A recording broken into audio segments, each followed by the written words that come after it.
Hello, welcome back sa ating YouTube channel. So pag-uusapan natin ngayon o ang topic natin ngayong umaga ay kung paano magsimula sa YouTube channel.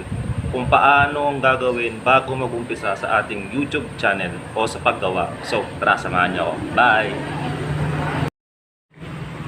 At yun na nga, ang first step natin gagawin bago mag-umpisa sa ating YouTube channel is dapat alam mo yung niche mo. Anong ibig sabihin ng niche? Ang niche mo is yung content mo, yung instant na content mo guys, kung ano yung gagawin mo sa channel mo. Halimbawa, magaling ka magluto, magaling ka sumayaw, dapat doon ka lang nakafocus kung saan ka magaling para mapapansin ng mga viewers mo at di sila malilito sa panonood ng iyong video. Pangalawa guys, dapat marunong kang mag-edit ng inyong video. Di naman sa talagang maganda, at least yung malinis tingnan sa mga viewers natin. At saka sa pangatlo guys, dapat lagi kang nag-upload ng video.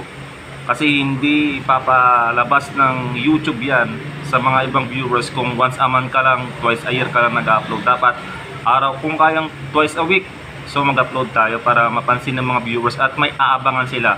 Halimbawa, Tuesday, mag-upload ko ng every Tuesday. Saturday, mag-upload ko ng every Saturday. So ganun dapat ang pag-upload. Huwag yung once a month, twice a month, hindi tayo abangan guys. At yun, gumawa pala tayo ng ating bagong YouTube channel. So kasi yung old na YouTube channel natin is hindi siya nag-grow, hindi siya nag-work.